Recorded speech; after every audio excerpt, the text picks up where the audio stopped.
See you? That's why I have the piece of paper so I can read it to you verbatim.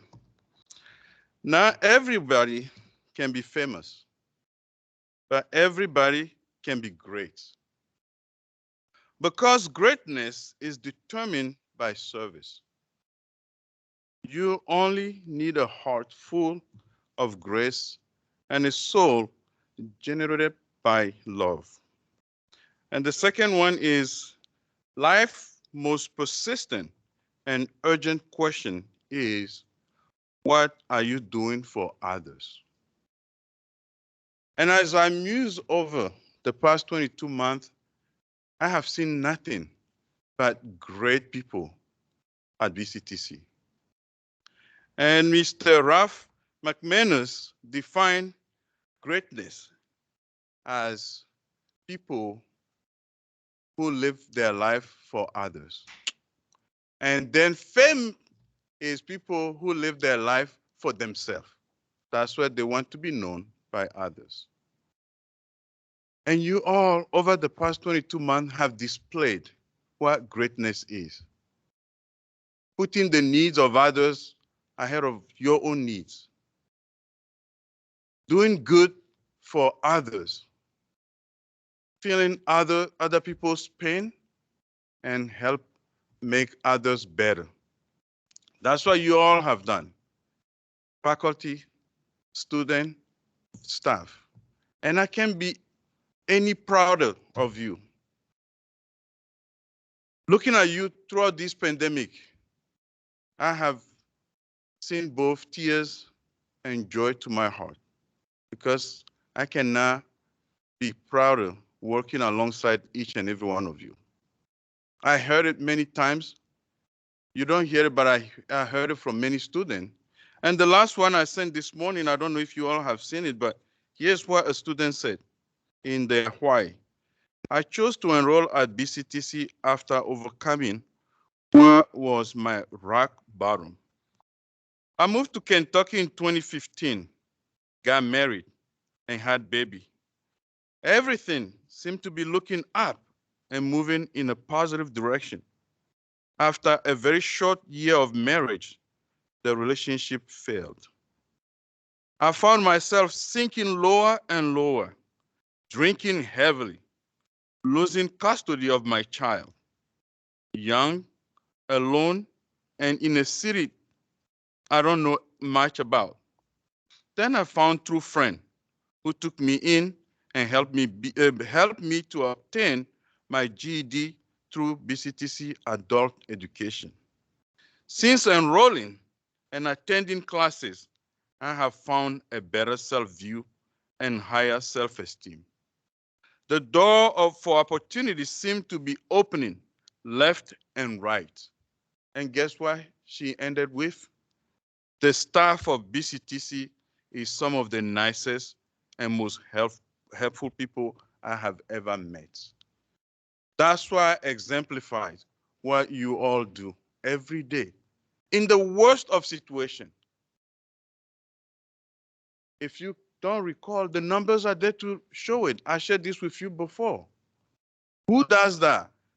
Number of credential going up 26% during a pandemic, and people earning credential going up 22% during a pandemic. Graduation rate moved from 24.5% to 30.8% during a pandemic. And it's projected to go up to 36.7%. That's what greatness is. And that's what you all do every day. And I want you to feel proud of yourself. And as we celebrate this moment, take these two codes to heart. That's what greatness is. And you all are outstanding. You all are excellent. And you all are great. It's always a joy. And in 17 days, I'll be here 3 years. Even though I started earlier on part-time basis, working alongside great people like you. And let me read this one last time to you. Life's most persistent and urgent question is, what are you doing for others? Thank you so much for being such a great people.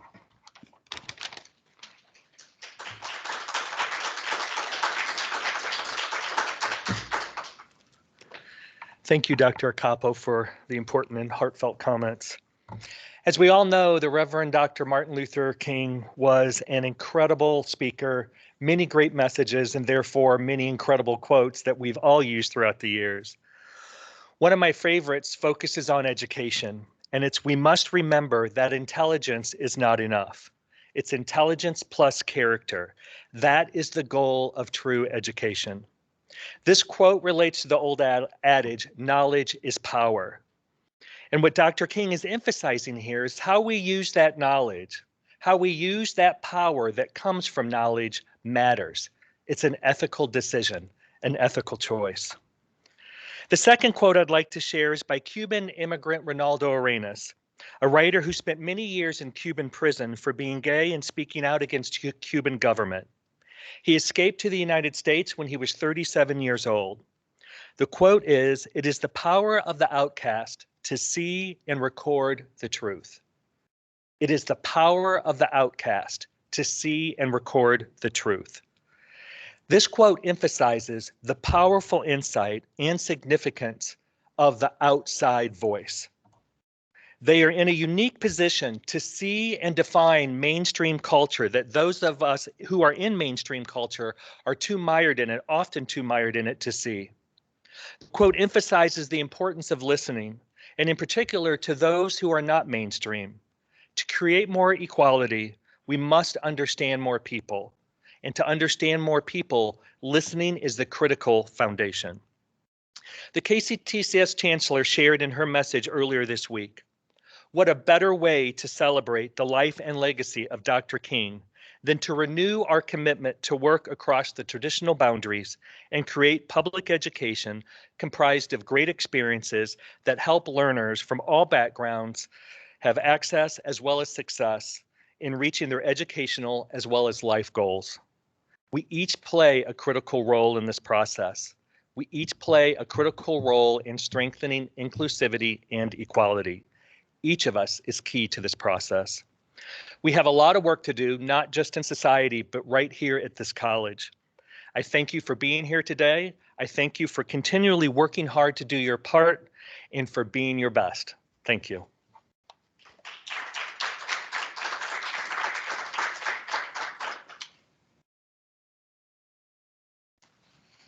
Next up, we'll have a performance by Ms. Michael Robinson Collins, the Black National Anthem, written by James Weldon Johnson, a prominent member of Phi Beta Sigma Fraternity Incorporated.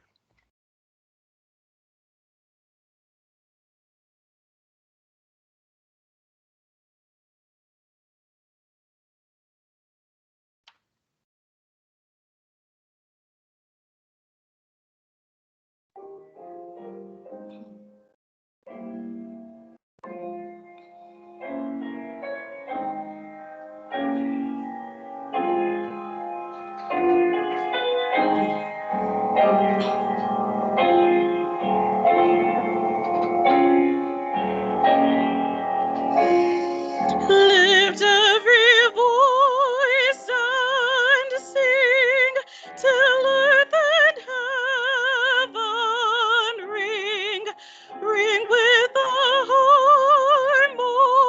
harmonies of liberty. Let our rejoicing rise high as the listening skies. Let it resound loud as the rolling sea. Sing a song full of the faith that the dark past has taught us. Sing a song full of the hope that the present has brought us. Facing the rising sun of our new day begun, let us march on till victory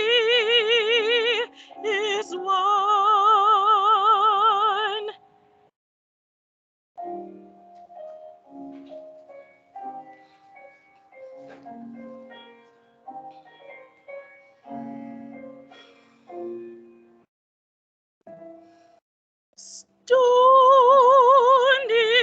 the road we trod, bitter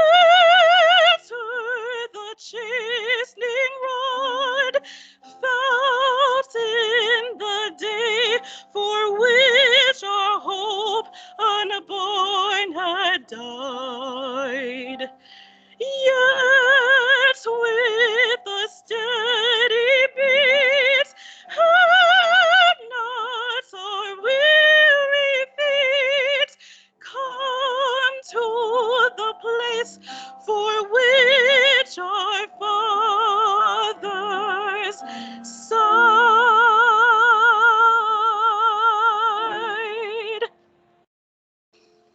God of our weary years, God of our silent tears, thou who hast brought us thus far on the way, thou hast by thy might led us into the light, keep us forever in the path, we pray.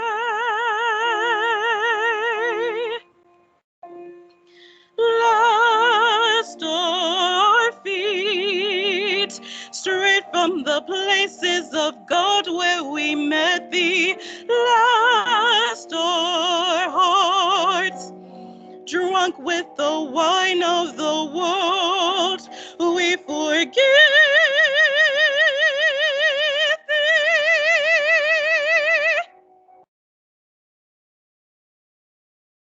Shadowed beneath thy hand, may we forever stand true to our God, true to our God, true to our God.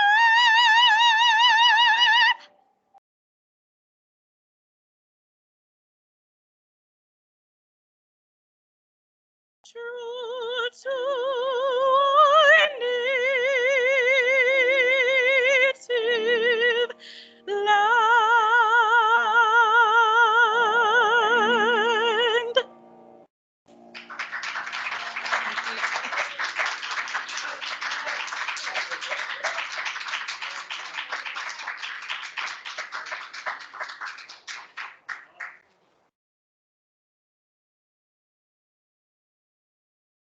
So can we give a round of applause for Ms. Robinson Collins? Even if you're in your office, please stand up and clap and applaud for that, because wasn't that wonderful? So at this time, I'm going to do a little bit of the reading of Dr. King's history. In Atlanta, Georgia, Dr. Martin Luther King, Jr. was born Michael King, Jr., January 15, 1929. And in 1944, at the age of 15, King entered Morehouse College in Atlanta under a unique wartime program intended to boost enrollment by admitting promising high school students like King. He graduated from Morehouse in 1948 and went on to earn a bachelor's in divinity in 1951 from Croser's Theological Seminary in Chester, Pennsylvania. Dr. King became a member of Alpha Phi Alpha Fraternity Incorporated in 1952 and earned a doctorate from Boston University in 1955. Baptist minister, social activist, Dr. King led the civil rights movements in the United States from the mid-1950s until his death by assassination in 1968.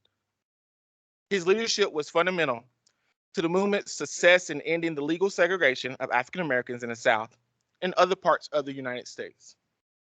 King rose to national premises as head of the Southern Christian Leadership Conference, which promoted nonviolent tactics to achieve civil rights, such as the massive March on Washington in 1963.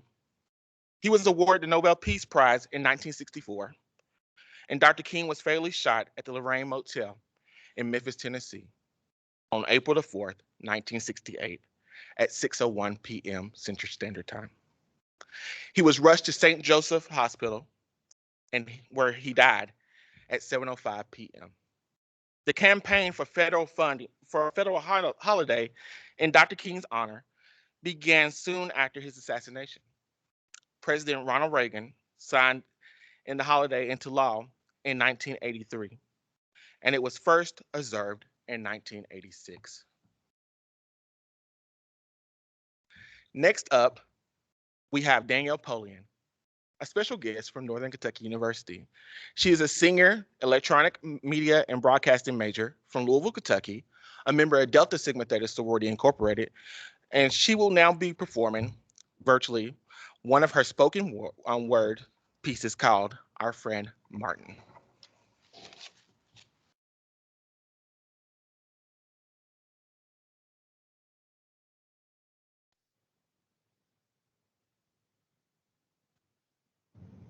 Allow me to tell you about our friend Martin. He wasn't one to stick to the status quo. No, Martin was an innovator, a groundbreaker, a world-renowned game changer, an educated black man. Can you say danger? A jack of all trades, a friend, never a stranger. Our friend Martin fought for justice, equality, and freedom for all. Black, white, brown, blue, didn't matter the color. He was concerned with you and the content of your character. Our friend Martin wanted to know what you had going on inside. Him and so many others marched, fought, and died to see a new day like this, paved the way to see a moment like this. Our friend Martin, contrary to popular belief, was not affected by his power and authority. He wasn't liked by the majority. In his lifetime, his house was bombed. He was stabbed in the chest. 29 times he was placed under arrest. Our friend Martin wanted to see a community of people coming together in unity to be good enough, smart enough, strong enough, fearless, educated, integrated leaders for the world. Our friend Martin had a dream, and to this day, it still continues.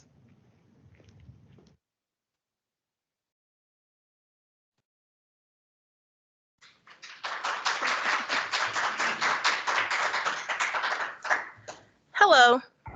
Hello, my name is Kawhi Thurman, and I have the honor and the privilege of introducing our keynote speaker, Mr. Jay York. Mr. York was born and raised in Covington, Kentucky, where he graduated from Holmes High School. Following high school, he attended Western Kentucky University, where he received his Bachelor of Arts degrees in Criminology and Sociology in December of 2021. During his time at WKU, he was initiated into the Epsilon Theta chapter of Phi Beta Sigma Fraternity Incorporated. Mr. York is the proud owner of Amini Apparel, JT's Custom Apparel, and J York Photography. Mr. York lives by the quote, "Be the change you wish to see in the world." Please help me welcome Mr. York.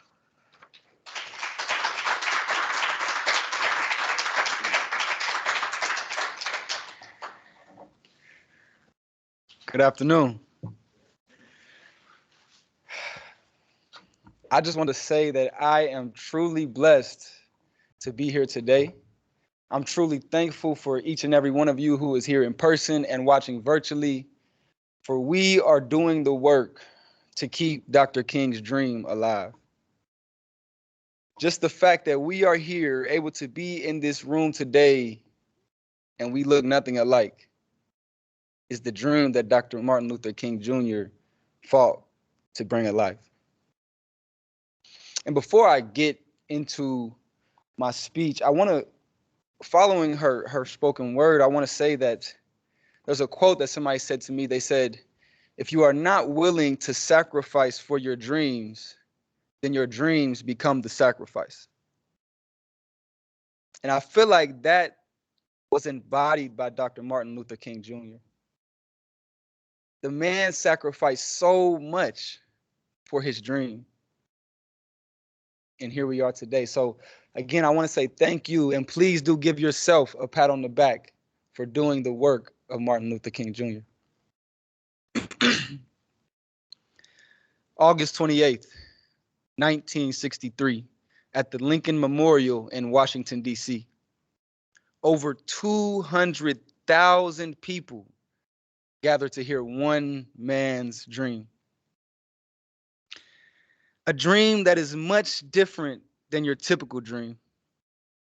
See, this dream was a never-ending dream.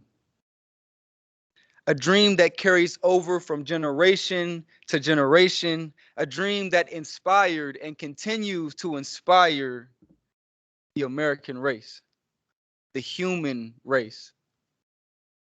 A dream that seems so obtainable, but we are reminded every day that the job isn't quite done.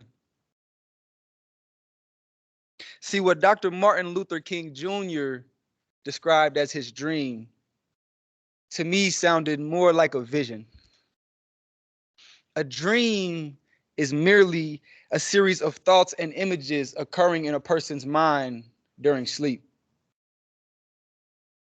But vision is sight. Vision is the power of seeing. Vision is the ability to plan the future with imagination and wisdom.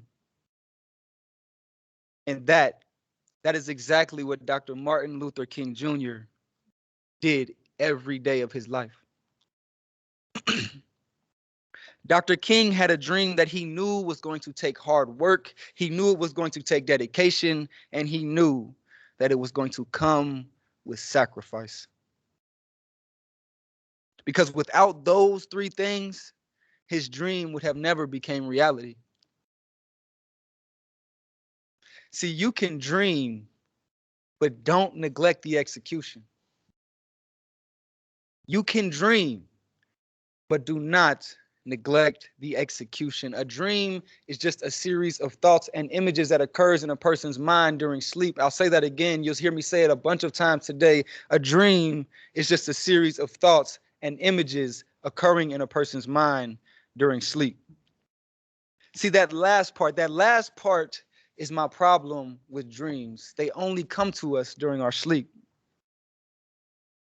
Everybody has dreams, but not everybody puts in the work to turn their dreams into reality. I like to think of it like this. There are two types of people in this world, just two. There are dreamers and there are doers.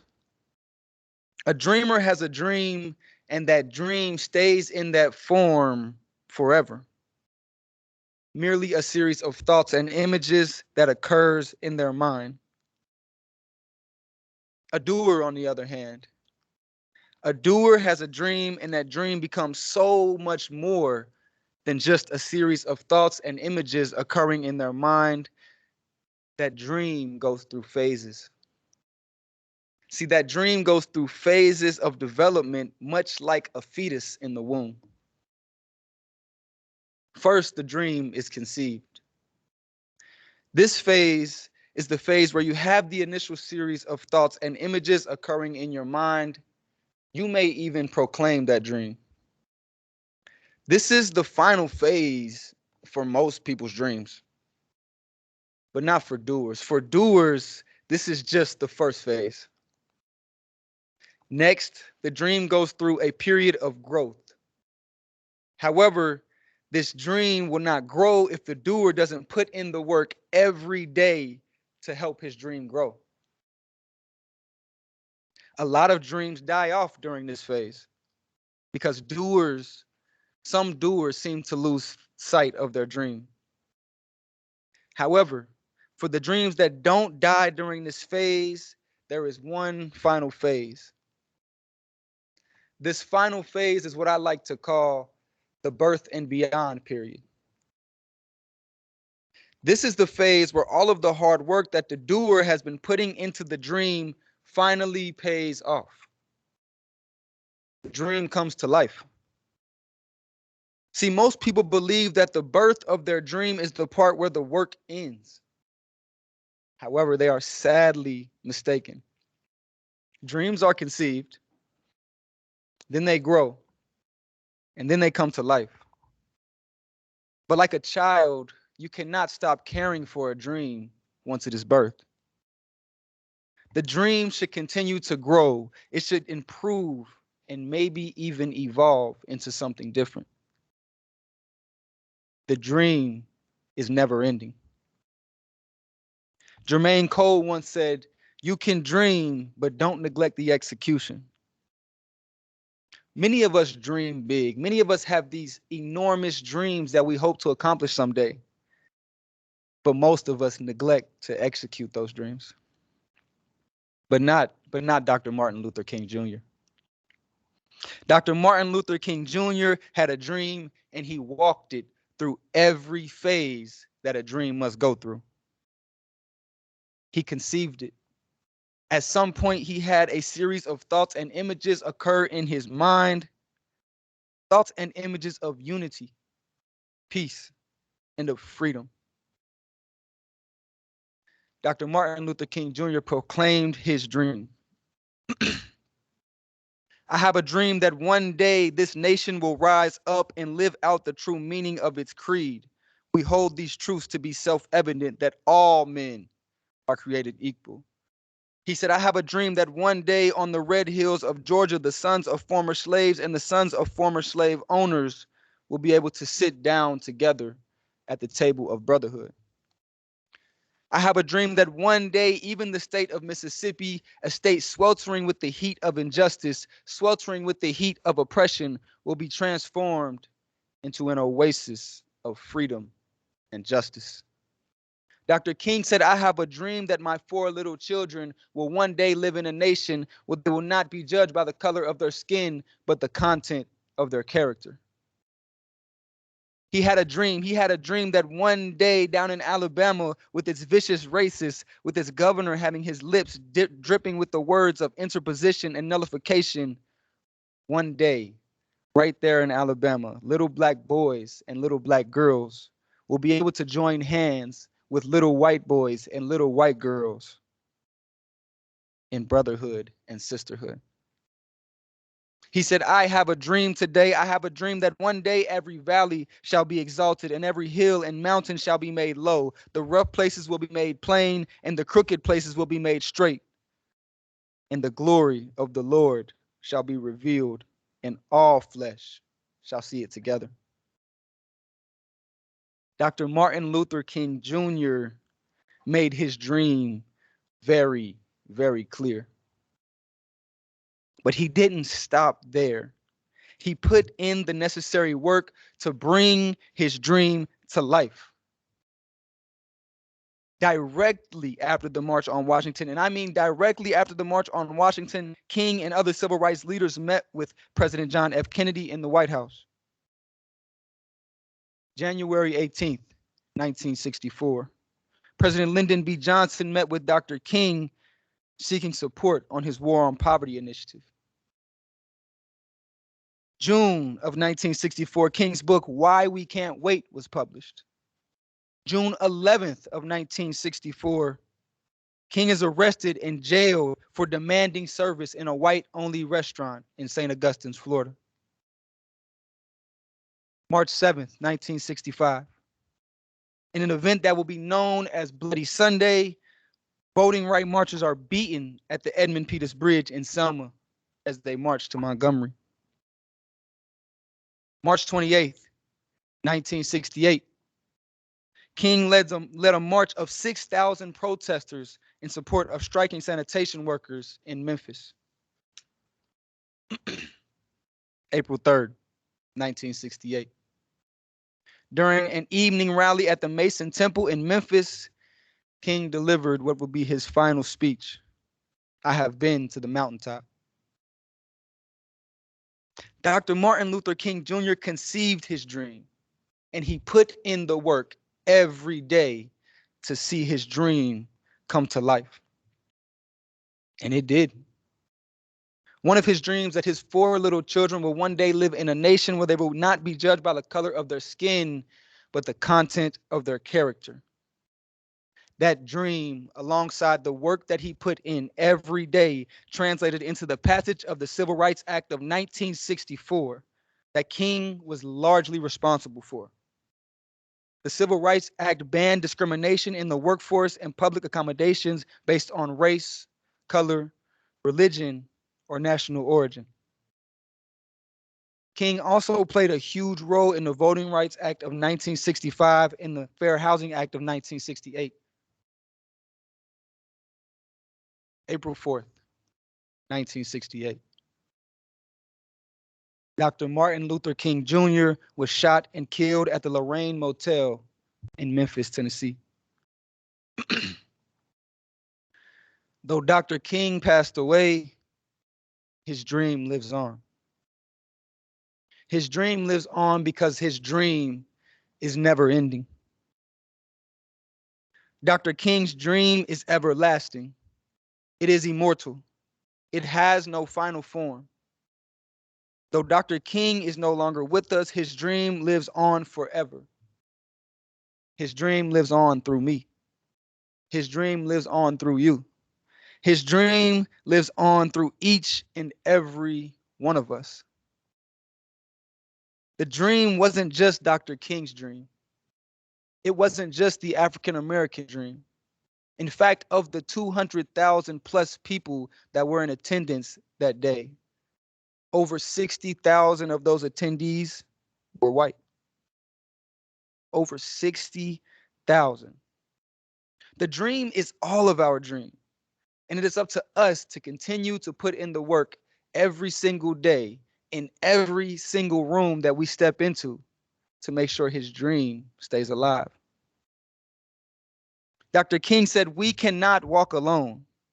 And as we walk, we must make the pledge that we shall always march ahead." When I read this quote, I interpreted it in two different ways. At first, my mind went to our white counterparts. We cannot walk alone. We cannot walk alone. This dream cannot continue to grow and evolve without you. When I was growing up, my family would always say, it takes a village to raise a child. It's going to take much more than a village to keep this dream alive. It is going to take the entire human race on a united front. On the other hand, my mind went to my people of color.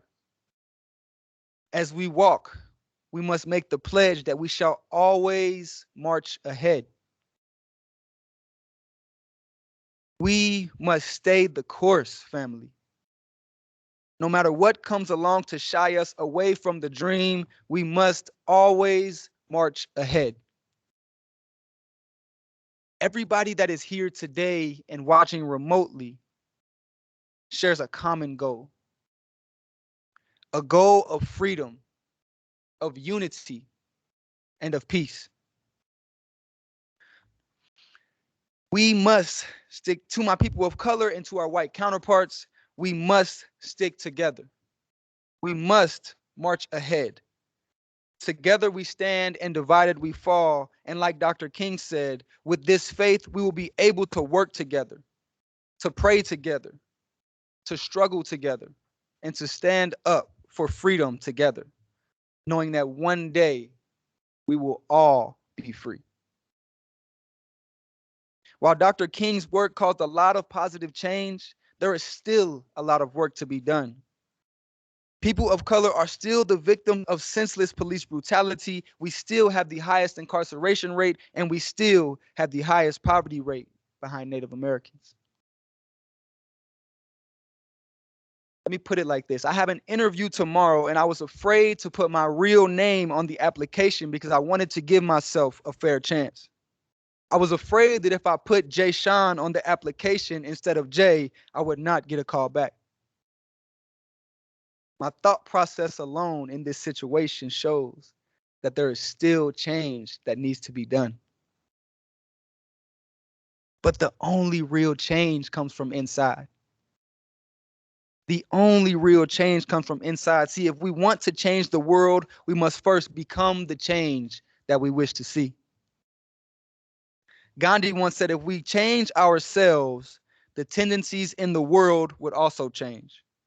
As a man changes his own nature, so does the attitude of the world change towards him. Gandhi said, if we would change ourselves, the tendencies in the world would also change. As a man changes his own nature, so does the attitude of the world change towards him. Think about it like this. How could Dr. King leave the impact he left on the world if he didn't prepare himself internally to be a reflection of the dreams he proclaimed? How could Dr. King leave an impact on the world as massive as he did if he was not a reflection of the dreams that he proclaimed? On the same note, how could I as a man claim that my goal is unity, but every day I'm bashing the next man, judging the next man, and feeding into the ideas that keep us divided? How can my white mother claim that she wishes racism never existed, but she says nothing when her coworker jokingly makes an offensive remark? Michael Jackson said, if you want to make the world a better place, take a look at yourself and make a change. This is what Gandhi was saying, but in simpler terms. All change, no matter how big, no matter how small, starts internally. Dr. King's dream must stay alive. It must continue to grow and evolve. But in order to do so, we must make a change, an internal change. And then and only then can we worry about changing the next person. In closing, I want us all to understand that Dr. Martin Luther King Jr. left us with work to do. He left us all with work to do. We must come together no matter our race, color, religion, or national origin. We must peacefully, Dr. Martin Luther King put an emphasis on peacefully. We must peacefully combat not only racism, but negativity, individuality, and inequity. We must work on ourselves internally so that we can show up to this battle as the best version of ourselves. And in the words of the late, great Dr. Martin Luther King Jr., now is the time to lift our nation from the quicksands of racial injustice onto the solid rock of brotherhood. Now is the time to make justice a reality for all of God's children. Thank you.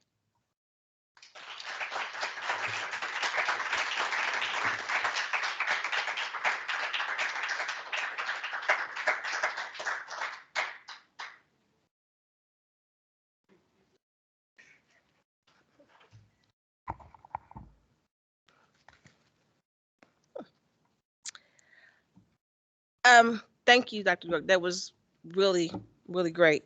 BCTC has two wonderful programs that are designed to encourage, uplift, and support African American students. Few Good Men and Becoming Her foster a supportive environment for students to learn and grow as active members of the academic community and as individuals through education.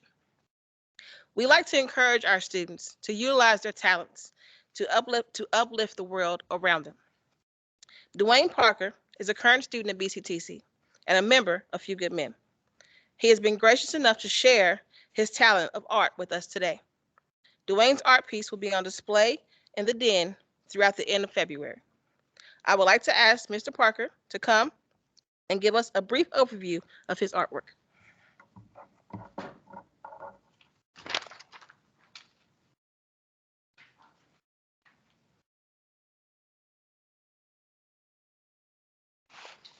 Good morning. Good morning.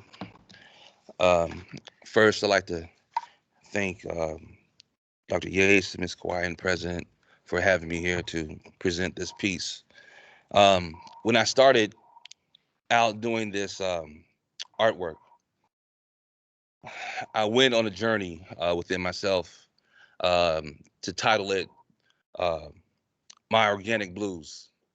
The initial title for the piece was Spirits of the Jubilee Singers.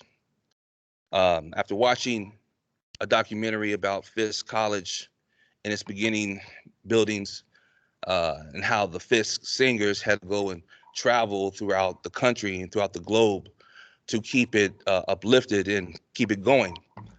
Um, it took me on a journey back to slavery, to the beginning of my ancestral traits. So I just like to say thank you to, again, to Ms. Kauai and Dr. Yates. As artists, I like to say thank you to Carrie James Marshall, Charles White,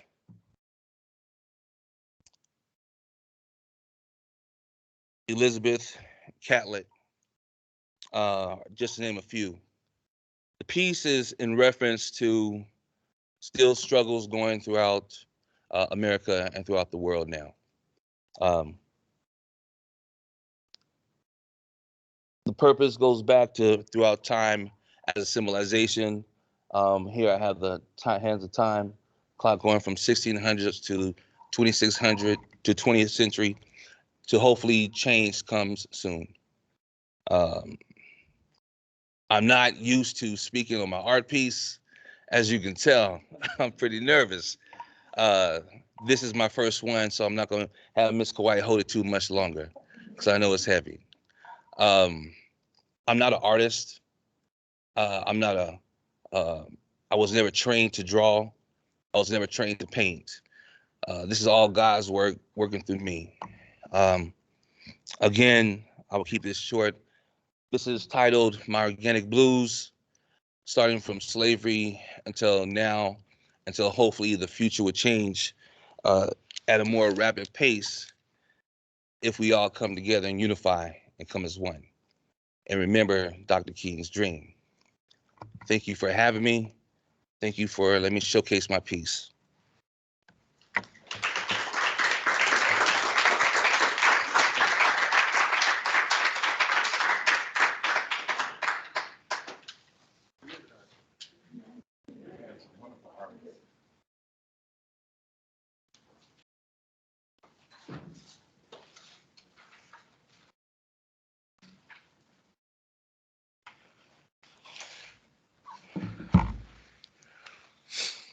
Hello again, it's me. So as you may or may not know, this is my 6th month here at Bluegrass Community Technical College. And at each institution I go, I like to establish something that could be lasting, whether it's with me or the office that I serve as we continue. And so as an establishment for our Martin Luther King annual celebration, we are now establishing what we call our Unsung Hero Award. Unsung Hero, one who does great deeds but receives little or no recognition for them. The Unsung Hero Award is a new award that will be given out each year during our annual Martin Luther King celebration to recognize individuals from our Bctc family who continuously work to enhance diversity, equity, and inclusion at Bctc. The Office of Diversity, Equity, and Inclusion Unsung Hero Award recognizes a member of the Bctc family who has had a positive influence on diversity, equity, and inclusion programs and organizations from behind the scenes. This person carries a positive attitude most times, a willingness to help in whatever capacity necessary, and a commitment to diversity excellence. The inaugural award goes to Ms. Kauai Thurman.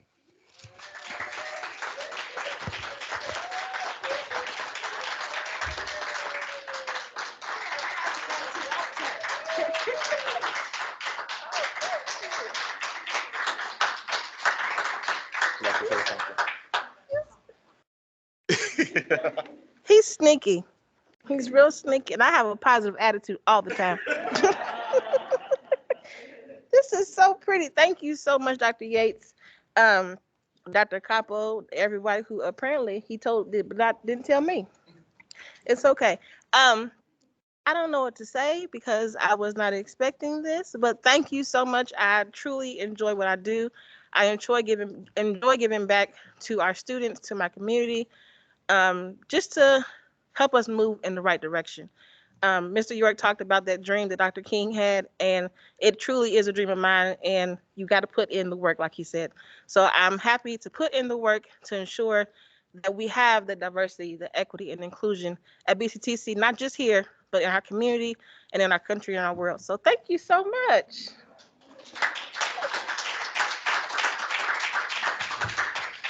So in the years to come, we will have an application process that will go out, and we will ask for individuals to nominate individuals, and then they will be selected for the award based off the nominations. That concludes our wonderful program. Once again, I want to say thank you to all of our performers and our speakers.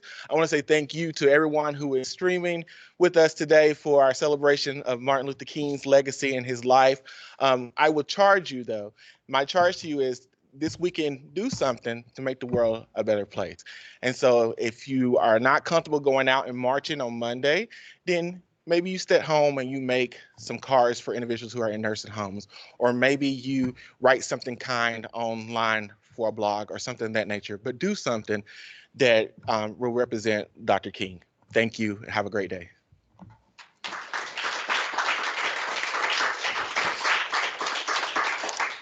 We done? Are we done?